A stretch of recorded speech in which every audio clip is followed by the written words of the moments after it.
I have been writing for the Write 31 Days challenge, and I got to day 7, and I got a few days behind, and so I thought that I would try this to see if this could help me to get caught up. Yesterday morning, I got a message from one of my friends who's in South Africa right now, and she's been reading my blog posts. And she said that in church that morning they had talked about the 10 lepers and the Samaritan leper who came back to give Jesus thanks. So she said that she thought that would be a good post for my blog. And so I went back yesterday morning and I read the story again. So I'm going to read it to you for a minute and we are going to chat about it. I continued to have a conversation with her about the story after I read, and it was really cool what came to me while we were talking. So I want to share some of that with you. It says in Luke 17, verse 11 through 19. Now on his way to Jerusalem, Jesus traveled along the border between Samaria and Galilee. As he was going into a village, 10 men who had leprosy met him. They stood at a distance and called out in a loud voice, "Jesus, Master, have pity on us." When he saw them, he said, "Go show yourself to the priest." And as they went, they were cleansed. One of them, when he saw he was healed, came back, praising God in a loud voice. He threw himself at Jesus' feet and thanked him, and he was a Samaritan. Jesus asked, "Were not all 10 cleansed? Where are the other 9? Has no one returned to give praise to God except this foreigner?" Then he said to him, "Rise and go, your faith has made you well." There's some cool things in this passage of scripture that I didn't notice before.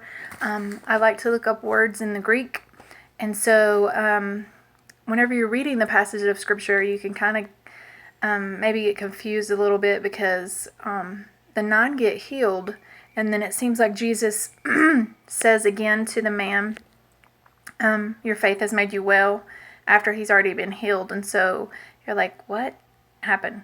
So it does say in the Greek that and as they went, they were cleansed. So it says they were healed. All 10 were healed. But then one man turns around and comes back and gives thanks to Jesus for his healing. And Jesus says, "Your faith has made you well." And that phrase is found several times in the New Testament. Specifically, one I can think about right now is the woman with the issue of blood. He tells her her faith has made her well too. And that word in that sentence is sozo. And it's a Greek word that means all-encompassing, whole. It has to do with faith. It has to do with healing and forgiveness all at the same time. So whenever Jesus said to him, "Your faith has sozoed you," he was made whole. He came back to Jesus. Let me go back. We're going to look at one more thing about this. He came to Jesus and he was made whole. The other 9 left to go to the priests. Now, if you remember in the law, the main part were the 10 Commandments.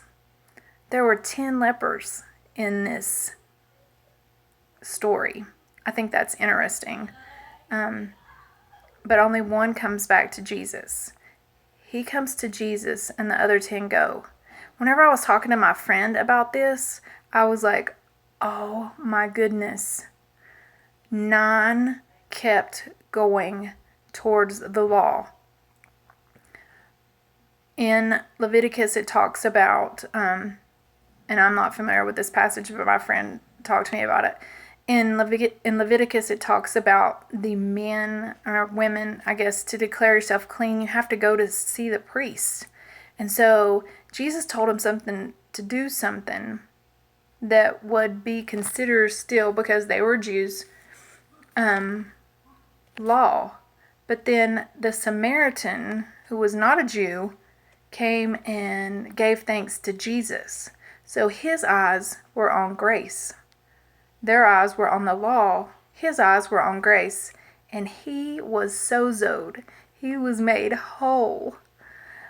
That is just so amazing to me because their eyes were on the law and following procedure. And the one who came back and his eyes were on Jesus, his eyes were on grace, and he was made whole. He was forgiven. He was restored and cleansed. Everything all at one time because of grace, because of Jesus. So this is my 31 days for today. I hope that it helps somebody. I hope it blessed you. I hope you enjoyed the little crayon from my kids behind the wall that I haven't gotten to yet. Anywho, God bless you. Have a wonderful day, and I'll talk to you soon.